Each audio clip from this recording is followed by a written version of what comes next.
ajude aí do lado, em nome de Jesus. 1 Samuel, capítulo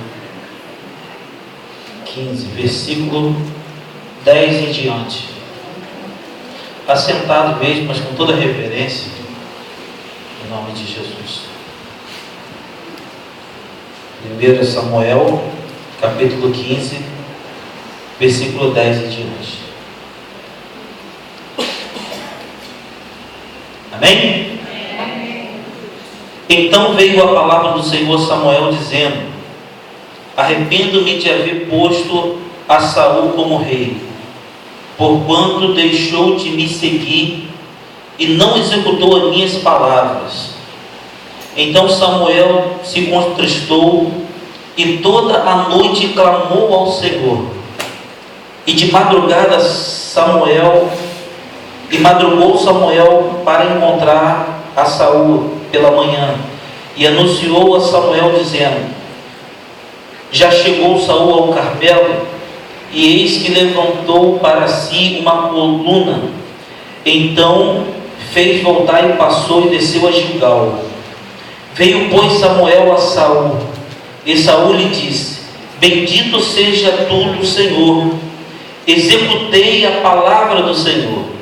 Então disse Samuel: que balido, pois, de ovelhas é este nos meus ouvidos, e o mugido de vacas que ouço? E disse Saul: de Amaleque as trouxeram, porque o povo perdoou ao melhor das ovelhas e das vacas, para as oferecer ao Senhor teu Deus. O resto, porém, temos destruído totalmente. Então disse Samuel a Saul: espera, e te declararei o que o Senhor me disse esta noite. E ele disse-lhe: fala. Disse Samuel: porventura, sendo tu pequeno aos teus olhos, não foste por cabeça das tribos de Israel?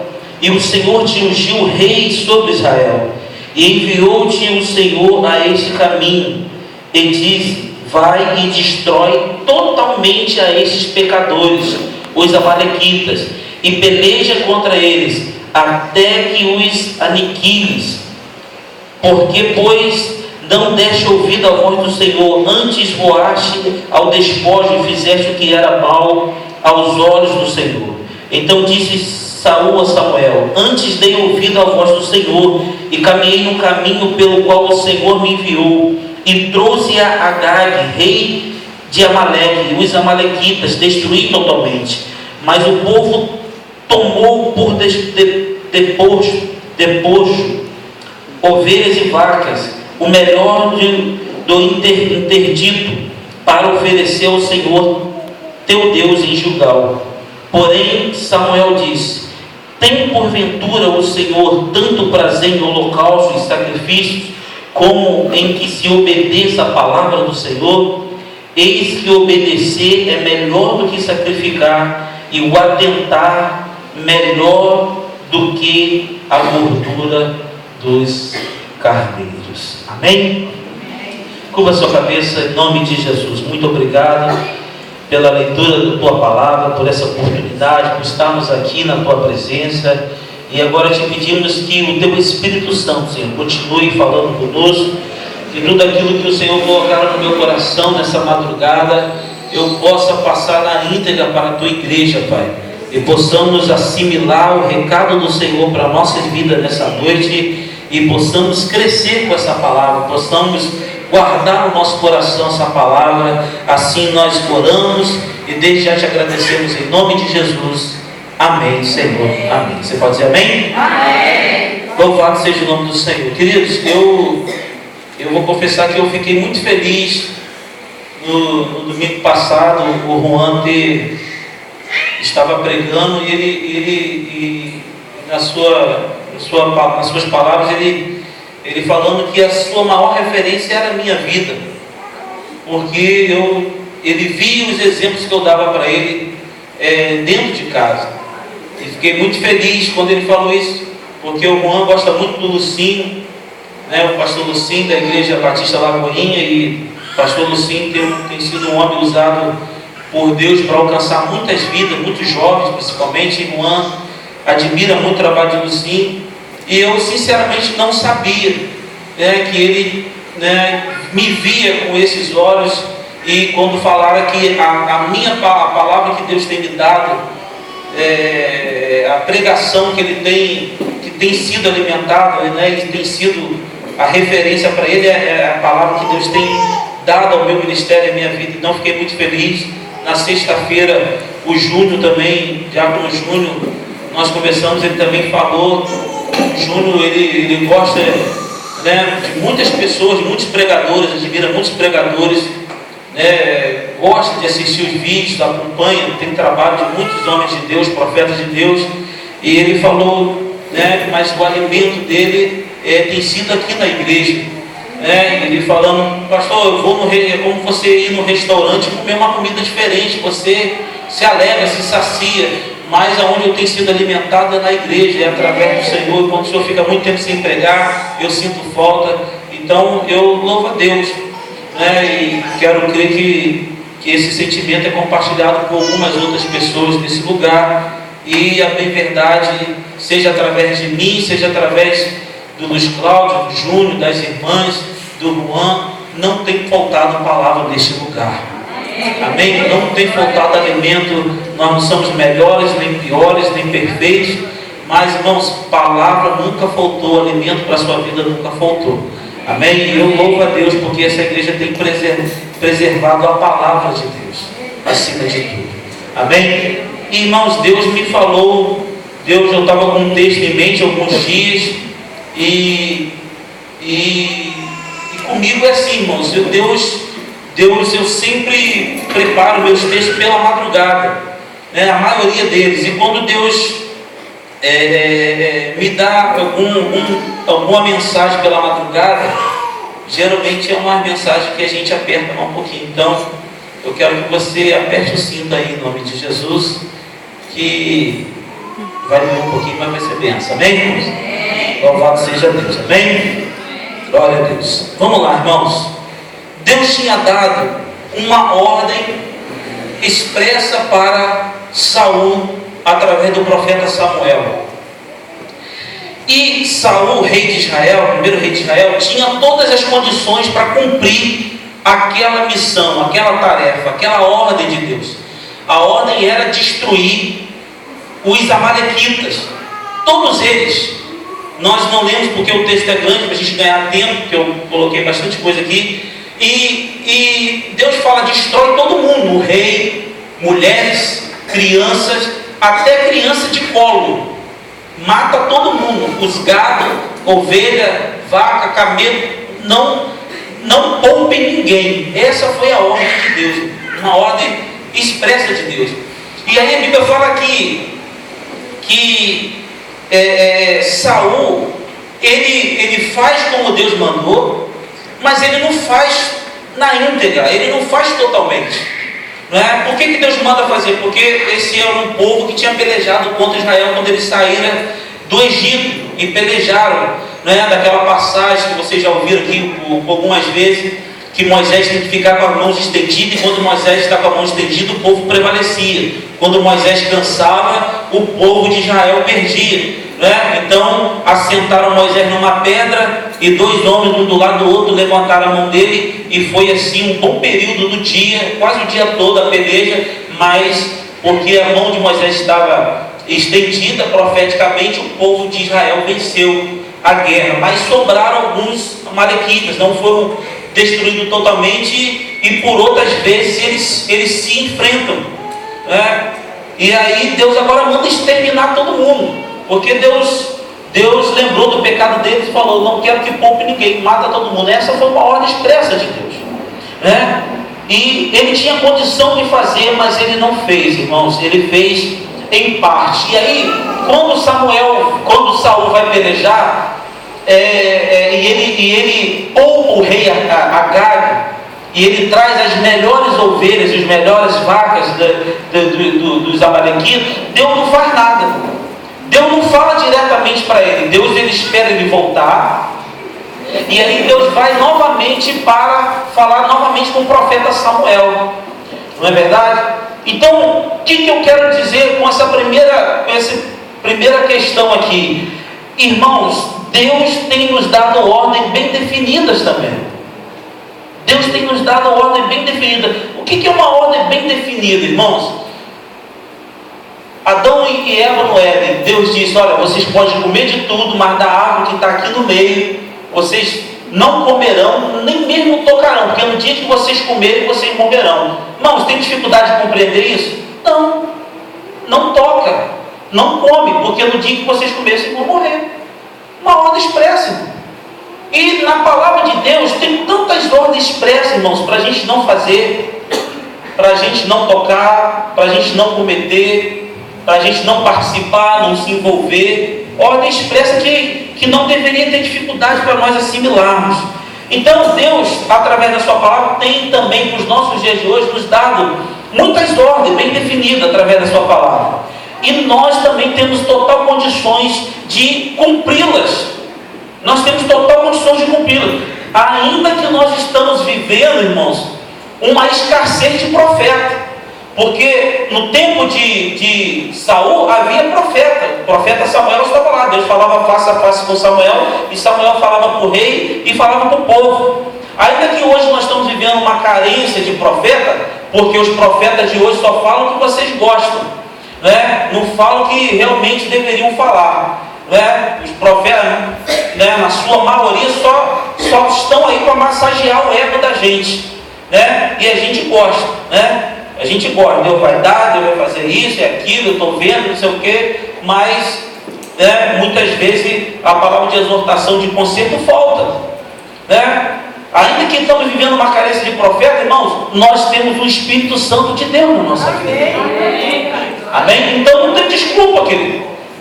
Não tem desculpa. Se não tem um profeta que fala face a face com Deus, tem o Espírito Santo que está dentro da minha vida e da sua vida. E ele continua falando até hoje. O próprio Cristo falou que ele estaria conosco todos os dias até a consumação do século. Então por que não cumpre?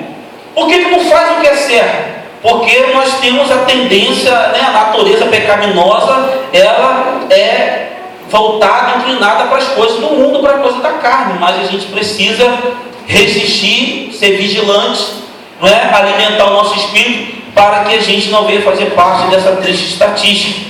E aí o texto continua dizendo que após Saul ir lá para a peleja e voltar com os despojos daquela batalha, e todo mundo em Israel conhecia a lei dos despojos. Tinha ocasiões que Deus permitia que trouxesse o despojo, tinha ocasiões que Deus não permitia. E aqui Deus não permitiu para trazer o despojo. E isso era uma afronta contra Deus, era uma afronta direta com Deus. E tem texto, né, nos Pentateuco dizendo que aquele que atentava a Deus trazendo despojos quando não era para trazer, era digno de morte, né? O juízo de Deus era a morte sobre a vida daquela pessoa que desobedecesse a palavra de Deus. Mas Saul já estava no estágio como rei que achava que podia fazer qualquer coisa, e ele trouxe o despojo. E aí Deus vai novamente ao profeta Samuel e fala: me arrependo de ter colocado Saul como rei de Israel. Ora, irmãos, quem colocou Saul como rei não foi Cristo, não foi Deus, porque a nação de Israel tinha o próprio Deus como rei, o próprio Jeová, Yahvé. Mas aí Israel viu as outras nações que tinham reis humanos, e Israel também quis ser igual às outras nações e quis também ter um reino humano, uma pessoa que estivesse à frente dele. E o povo escolheu Saul, não foi Deus que escolheu Saul. Mas agora Deus chega para Samuel e fala: me arrependo de haver posto Saul como rei. O que eu entendo com isso, irmãos? Quando Deus diz isso, Ele está querendo dizer que Deus tem o controle de todas as coisas. Louvado seja o nome do Senhor. O povo escolheu Saul, Deus permitira que Saul fosse posto como rei, e agora ele diz: eu me arrependo de ter posto Saul como rei. O que ele está dizendo? Ele está lá porque eu permiti, ele está lá porque eu deixei, porque eu tenho controle, eu tiro, eu boto, eu dou vida, eu abato, eu levanto, eu eu abato, eu levanto, eu exalto, eu humilho, porque Deus é Deus. Deus tem todo o poder nos céus e na terra, amém, amém? Então ele está dizendo, eu tenho controle de todas as coisas, e eu tenho me arrependido de ter posto Saul como rei. Aí o versículo 11, parte B, diz assim: então Samuel se contristou toda a noite e chamou o Senhor, e clamou ao Senhor. Irmãos, às vezes, não é a questão de passar a noite toda orando. Às vezes não adianta passar a noite toda orando. Que adianta passar a noite toda orando e não fazer o que Deus manda, e não obedecer a palavra de Deus. Quando o profeta Samuel ouviu essa palavra da parte de Deus, que ele tinha arrependido de colocar Saul, ele foi orar, ele foi buscar o Senhor, clamar ao Senhor, interceder pela vida de Saul. Mas Saul já tinha feito aquilo que era desagradável aos olhos do Senhor, já tinha feito o M, como se diz, né? Agora é hora de consertar, é hora de se arrepender, é hora de pedir perdão, não é? A Bíblia fala que Davi, né, quando ele tem um filho de Betseba, e o filho nasce doente, e ele vai para o seu quarto e fica ali sem comer, jejua, não come, não bebe, rasga a sua veste, fica ali se humilhando, orando para que Deus poupasse a vida do filho. Mas o filho não era para ter nascido, era filho do adultério. O problema é que o filho foi de adultério, ele tinha várias mulheres, mas Betseba não era dele, né? Era do coitadinho lá, que só tinha uma. E ele foi lá, adulterou com ela, o filho nasceu, consequência do pecado. E agora não adiantava orar, irmãos. Deus não poupou a vida do menino, porque aquele menino não deveria de vir à existência. E Deus, como dá a vida e tira a vida, Ele pode fazer, e Ele tirou a vida do menino. Então, não adianta muitas vezes orar e jejuar por aquilo que precisa, por aquilo que está errado, por aquilo que precisa ser consertado lá atrás. Amém, queridos? Então, irmão, melhor é você orar 5 minutos e ser obediente a Deus, né? Às vezes você não passa a noite no monte, não fica orando de joelho 2 horas, mas você na sua seriedade ora 5, 10 minutos, mas procura ser fiel a Deus, obediente a Deus. Irmãos, é muito melhor, porque não é a quantidade que nós oramos também que vai definir muita coisa, amém? Porque Deus olha para o nosso coração, amém, irmãos? Então, irmãos, né, muitas vezes a pessoa fica a madrugada inteira, né, orando, mas não tem coragem de consertar aquilo que está errado. E para piorar, Samuel vai encontrar com Saul, e aí o Saul está no Monte Carmelo, está lá levantando um monumento em homenagem a ele próprio, irmão. O texto diz isso. Quando Samuel vai se encontrar com Saul pela manhã, ele passa a noite inteira orando, de manhã cedinho, né, ao raiar do sol ele vai encontrar com Saul. Saul está no Carmelo, e ele está levantando um monumento em homenagem a si próprio, porque ele derrotou os amalequitas. Irmão, o que ele fez não foi nada demais, porque a Bíblia vai dizer nos versículos anteriores que ele faz contagem do exército, tinha 200 mil homens, 200 mil homens, mais 10 mil homens de Judá, 210 mil homens para pelejar com um povozinho, irmãos, que não era nada. E acima disso, o próprio Deus tinha mandado ele destruir. Irmão, se Deus dá um decreto para mim e para você, não importa, irmão, se Deus ele fala, ele garante a vitória. Mas Saul volta com o despojo, e volta com os seus soldados, com as ovelhas, com as vacas, e com o rei Abimeleque, Agag, e aí, irmão, levanta um monumento lá no Monte Carmelo. Olha só que idiotice, irmãos. O que a gente aprende com isso, irmãos? O que a gente aprende com isso? Que quando você não faz a vontade de Deus, você acaba fazendo a vontade dos seus interesses. O coração de Saul já não pertencia mais a Deus, não pertencia mais a Deus, mas aos seus próprios desejos. E é assim que Deus faz.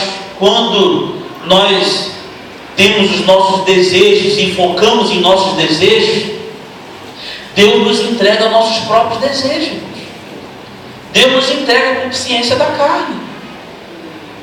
Quando nós atentamos para a carne, atentamos para a nossa vontade, para o nosso desejo, e esquecemos da palavra de Deus, de obedecer a Deus, de honrar a Deus, de servir a Deus e fazer a vontade de Deus, Deus acaba nos entregando a nossa própria vontade. E aí, irmãos, o pecado é consumado. E a gente que assume as consequências. Porque é isso que tem acontecido. Entendeu? Ele não fez nada de mal. Nada demais. Moisés e Josué, quando guerreiro, quando Abimeleque, não faz monumento nenhum para si, mas Saul se acha no direito de levantar no Monte Carmelo, né, no monte histórico da manifestação de Deus, né, fazer um monumento em sua homenagem. Então nós temos que tomar muito cuidado, irmãos. Temos que contar muito cuidado. E aí, quando Samuel vai estar lá com ele, está fazendo um monumento lá, ele diz o que para Samuel? Executei a palavra do Senhor. É isso que ele diz. Quando Samuel se encontra com ele, ele diz: executei a palavra do Senhor. Versículo 13, parte B. Então eu quero te fazer uma pergunta: será o que você está fazendo, tudo o que você está fazendo, é realmente o que o Senhor te mandou fazer? Será que você não está tomando a glória de Deus, querido? Será que nós não estamos aparecendo demais, ou querendo aparecer demais? Saul, após vencer a peleja, ele levantou um monumento para si. Acompanhe comigo, irmãos, versículo 14 e 15, por favor. 14 e 15. Então disse Samuel: que balido, pois, de ovelhas é este nos meus ouvidos, e o mugido de vacas que ouço? E disse Saul: de Amaleque as trouxeram, porque o povo perdoou o melhor das ovelhas e das vacas para oferecer ao Senhor teu Deus. O resto, porém, temos destruído totalmente. Irmãos, preste atenção. Quando Saul poupa as melhores ovelhas e vacas de Amaleque, e ele traz consigo o rei Agag, um rei prisioneiro, inimigo, ele está nada mais do que fazendo com isso, trazendo um troféu. No coração de Saul é nada mais que um troféu. Agag, rei inimigo, prisioneiro, cativo, não é? Ele traz com vida e traz o melhor da ovelha. Ele, na verdade, ele está trazendo um troféu da peleja. E muitas vezes é isso que acontece, irmãos, né? Tem muita gente que gosta de apresentar seus troféus, irmãos. Tem muita gente que gosta de apresentar os seus troféus para aparecer ou para vangloriar-se. Como, pastor? A pessoa que você sente que tem um orgulho de falar: não, eu tenho bacharel em teologia. Está apresentando o seu troféu. Às vezes você encontra os camaradas com um calor danado de 40 graus, o cara está de camisa comprida, abotoada até troféu, irmão. Calor danado, irmão. Troféu. Faz questão de chamá-lo pelo título que ele tem: presidente, apóstolo, né? Pessoas que faz questão de ser chamado pelo título que ele tem. Se você não chama ele pelo título, você está desonrando ele, você está desrespeitando ele. Não. Tem que chamar pelo título: pastor presidente. Tem gente que fala assim: eu já li a Bíblia mais de 10 vezes, Gênesis e Apocalipse. Aí você vai olhar para a vida, irmão, não aprendeu nada. Tem uma porção de gente na rua aí que você vai evangelizar, quer pregar para você, sabe mais Bíblia dentro que a gente, mas está lá no mundo, está lá fora. Troféu. Eu já li a Bíblia. Esse dia eu vi um pastor falando: a Bíblia mais de 30 vezes. Poucas pessoas conhecem mais a Bíblia do que eu, e está na política aí, envolvido aí com uma porção de coisa, né? Abandonou o chamado legítimo e deu para se envolver com política, e está aí cheio de processo aí, cheio de confusão aí, o ministério queda livre. Eu fui em Israel. Troféu, irmão. Porque tem pastores, você acredita que já tem pastores dizendo que se um líder eclesiástico não for Israel, o ministério dele não é completo? Já tem gente dizendo isso aí, que tem que ir a Israel para seu ministério ser completo. Eu conheço gente que já foi lá 3 vezes e volta mais endemoniado cada vez que vai. Que adianta? Mas é verdade, irmão. Vai lá, irmãos, vai lá onde Jesus pisou, onde Jesus fez um milagre. Não, como é que o Espírito Santo não fala para a pessoa que vai aonde Jesus fez um milagre? No Monte da Transfiguração, no Monte Carmelo, no Mar da Galileia. Como é que o cara pisa os pés naquilo lá, entra no Rio Jordão, e o Espírito Santo não fala para uma pessoa dessa, Jesus? A pessoa, no mínimo, ela voltar melhor, né? Mas, nada. Troféu, irmãos. Eu jejuei 40 dias. Jejuei 40 dias. Eu quero jejuar mais do que Jesus, irmão. Entendeu? Mas não faz para si, faz mais para aparecer mesmo.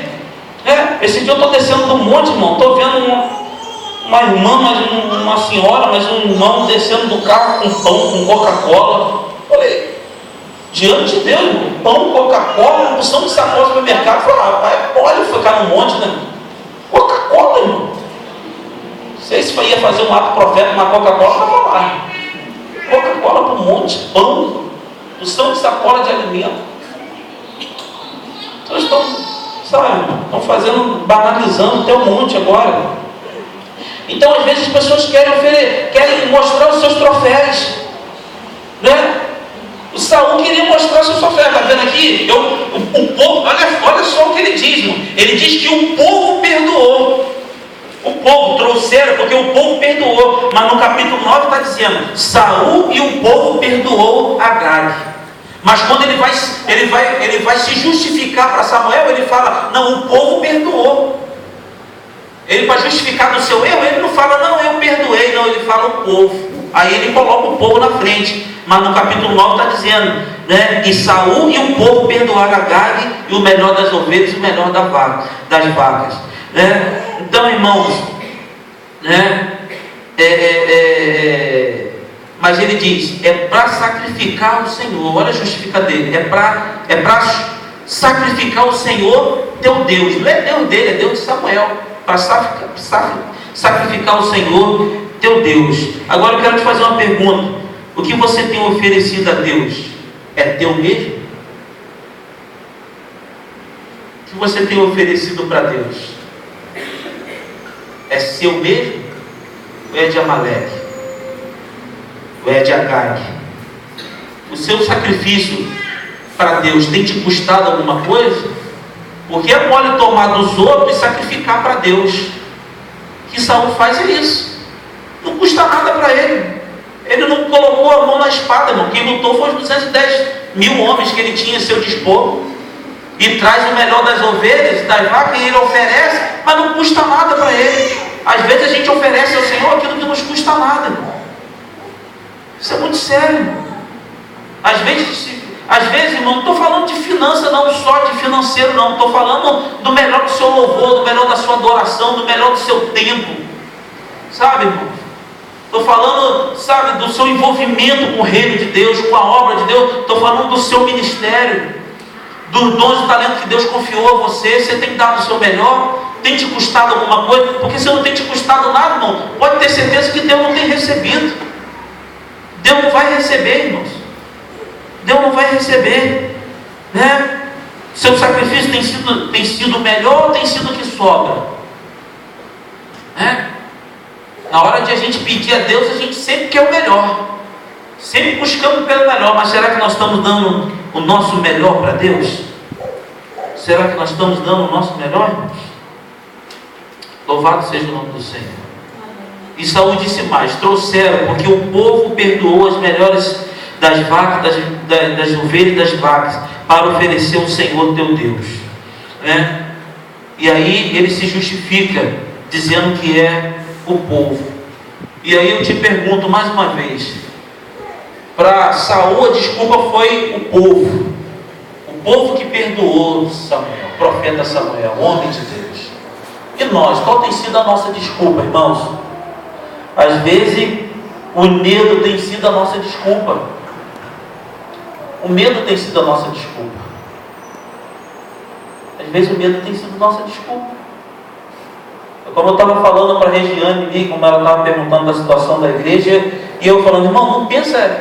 Eu sei que eu sou taxativo e falo muitas vezes aqui dessa situação nossa, da convenção, mas você não sabe o quanto é pesado para mim essa situação, o quanto eu tenho sofrido, o quanto eu me entristeço com essa situação. E eu disse aqui para a igreja: pecado é pecado, do porteiro ao pastor da igreja. Pecado é pecado. E para mim, irmão, não pensa, eu sei que eu vou ser marcado pro resto da vida por ter processado a convenção. Eu sempre vou ser o pastor que processei a convenção. Está entendendo? Isso vai ser um peso na minha vida. Mas eu não tive medo de fazer, porque eu não sou omisso a pecado. Eu prefiro levar esse título pro resto da minha vida do que de ser omisso, do que ter medo de enfrentar o gigante, de ter medo de apontar o pecado dos outros e ser participante com ele. Não, comigo não, meu irmão. Pecado é pecado. Mas para mim vai custar muito peso, muito grande, irmão. Muito grande. Mas aí, você vai ficar debaixo do medo ou você vai fazer o que é correto? Tem hora que Deus vai te botar numa encruzilhada, irmão. Tem muitas vezes que Deus vai te testar. E agora, você vai fazer o quê? Vai pender para o homem ou vai fazer a vontade do homem ou a vontade de Deus? Vai fazer a sua vontade ou vai fazer a minha? E agora, vai sacrificar doendo ou vai dar só o que sobra? Deus não vai nos botar no estreito a todo momento, irmão. E você não pode ter medo, irmão. Porque Deus está te testando. Deus está te provando. Deus, às vezes, quer nos confiar algo muito maior, mas Ele faz a gente passar por situações, irmão, para saber aquilo que está no nosso coração. E Ele fez isso com muitos homens de Deus, e muitos homens de Deus venceram, mas muitos caíram também. Então você tem que deixar o medo de lado, irmão, e enfrentar aquilo que precisa ser enfrentado. Às vezes a gente não faz, irmãos, a nossa desculpa é pena, porque a gente tem pena demais, né? A gente tem pena demais, irmão. A gente tem pena com nossos filhos, não é verdade? Quantas vezes nossos filhos merecem ser repreendidos, merecem uma havaiana e a gente não faz nada? Não estou dizendo que você tem que espancar seus filhos, não. Mas você vai lavar a roupa do seu filho e você encontra lá um papelote de maconha, e aí você não vai fazer o quê, irmão? Seu filho entrando com maconha dentro de casa. Você tem que tomar atitude, irmão. Tem que tomar atitude, porque está trazendo maldição para sua casa. Então tem que apertar, tem que impor regra, tem que disciplinar. Entendeu, irmão? Tem que fazer o que é certo. Vai doer? Vai doer. Mas se não tiver correção, exortação, repreensão, o negócio não vai mudar, a tendência é piorar. Então tem que ter limites, tem que ter regra. Mas muitas vezes o filho tem roupa, comida, chega a hora que quer, não tem regra. Irmão, vai esperar por Deus fazer? Quem tem que fazer é a gente. Ainda que nós amamos o nosso filho, e não vamos botar nosso filho para casa, mas vamos cuidar, nós vamos repreender, e vamos dizer: na minha casa eu não quero, na minha casa tem que ter regra. Minha casa, minha regra. E ponto, irmão, acabou. Exerce a sua autoridade, de pai, de mãe, de responsável. Não é, sabe, irmão? Mas às vezes a gente tem pena. A gente irmãos, olha só, a gente vê os casais de namorado aí, irmãos, sentando no colo um do outro. Não, tem necessidade? Para que acender um fogo que não pode apagar? Entendeu? Jovem de hoje cheio de testosterona soltando pelo nariz. Aí vai a jovem e senta no colo do camarada. Irmão, 21, 22 anos atrás, eu sentado na escola, né? Assim, meia vontade. Aí Celeste vem no corredor, faz assim, aí eu fico de lado, ela vem e senta aqui. Ela não sentou no meu colo, sentou aqui nas minhas pernas. Não, gamei. Apaixonei na hora. Eu fiquei, irmão, foi uma explosão de sentimento aqui dentro que eu não sabia o que eu fazia, irmão. Não, tinha duas, sabe, competindo com o negão aqui. Aí você saiu na frente, já foi mais ousada, entendeu? E aí, irmão, estou casado, 3 filhos, 21 anos de casado já. Irmão, a mãe deixa o filho namorar com 13 anos. até 20 anos para casar? Para que libera namorar com 13 anos, irmão? Irmão, vai pecar, irmão. Porque é carne. É muito tempo, irmão. Tem que ter muita oração, muito joelho no pó, irmão. Mas quer liberar com 13 anos, 14 anos para quê, irmão? Não tem cabeça só para guardar piolho. Sabe fazer um ovo. O outro do outro lado não trabalha, não tem de onde cair o outro, nem jovem aprendiz é ainda, vai namorar, agora vai esperar, irmão. Irmão, 20 anos atrás eu não esperei, irmão. Você acha que no tempo de hoje, na facilidade de hoje, só com muita oração, muito temor a Deus. Mas o que a gente tem visto aí, irmão, é só o sangue de Cristo, e dentro da igreja. É só que não, são de lugar aí. Entendeu? Então, a desculpa às vezes é o tempo, é muito tempo. É tempo de menos ou é tempo de mais? Irmão, tem um tempo certo para todas as coisas. Porque como eu falo aqui, eu me exponho aqui para você não errar com o meu rei. Irmão, se tem alguém que se expõe aqui, não tem vergonha de falar do meu passado, é eu com a minha esposa, para que você não quebre a cabeça como eu quebrei, para que você não come o pão que o diabo amassou. Mas não tem adiantado, irmão. Por mais que eu me exponha aqui, todos os cultos aqui, irmão, e exemplo que você tem em casa, na sua família, no seu familiar, mas a gente vê até hoje, aí a desculpa às vezes é o tempo, pastor, é muito tempo. Claro, você começou cedo demais, entendeu? Espera o tempo de Deus, irmão. Guarde o momento certo para o que você tem, respeita a palavra de Deus para o seu próprio bem. Se você me ama, aí a Deus também. Irmão, depois você pesquisa lá, DJ Alpiste. Amém? As amizades, desculpa as amizades, irmão, mas amizade, eu tenho liberdade para falar aqui, irmão, mas não vou falar. Não, a Bíblia fala para nós não sentarmos na roda dos escarnecedores. Irmãos, tem uma boa coisa difícil de entender isso? Não se assenta na roda dos escarnecedores, irmão. Se o cara é perverso, não tem temor, vive com a boca suja, vive com mobilidade, está sempre drogado, está sempre te oferecendo cigarro, maconha, está todo enrolado, você vai andar com essa pessoa para quê? Não, você vai se contaminar. Diga que quem anda, eu direi quem és. Não tem outro jeito, irmão. Então, irmãos, aí começa a frequentar o que você não deveria frequentar. Começa a ouvir e participar de coisas que você não deveria participar. Não, vai acabar pecando. Às vezes a desculpa, irmão, é nosso cônjuge. Não deu marido, não deu nossos cônjuges para ser um empecilho na nossa vida, não, irmão. Porque fala assim, se o marido consente, 1 Coríntios 7, olha lá, se o esposo consente, não deixe. Se a esposa é consente, não deixe. Então desculpa não é nossos cônjuges não, porque meu não é crente, porque minha esposa não é crente, porque o marido não é crente. Não é desculpa não, irmão. Não é desculpa para a gente fazer o que tem que fazer não. Porque Deus não cria a família antes da igreja para que a gente seja impedido de adorar Ele, de servir a Ele, de fazer a vontade dEle. Então a mulher tem que ser submissa? Amém. Mas não pode ultrapassar a palavra de Deus. Porque a Bíblia diz, se consente, não largue. Mas se largar, que fique só. Esse é o conselho de Paulo. O conselho de Paulo é bom que o homem não tocasse em mulher, mas como não toca? Mas o conselho de Deus é o quê? Deixará o pai e sua mãe e serão ambos uma só carne. Paulo está falando porque ele se reservou para Deus. Então ele está falando da visão dele. É natural ele falar, bom seria que o homem Gabriel não tocasse em mulher. Porque ele fez isso. E algumas pessoas aí fazem. Mas por causa da prostituição, case-se. Então, irmão, se você então imagina, Deus não vai nos dar um esposo, uma esposa para ser um empecilho na nossa vida. É verdade. É isso mesmo. Glória a Deus. Então, irmãos, a gente fica inventando uma porção de desculpa. Inventando uma porção de desculpa. Desculpa natural, sobrenatural, a igreja, pastor, é o líder, é não sei o quê. Irmão, vamos parar de inventar desculpa, irmão. Saul falou para Samuel, o povo nada, irmão, foi ele. Porque o rei era ele. povo fala, ele diz, não vai levar e pronto, porque o povo obedecia o rei.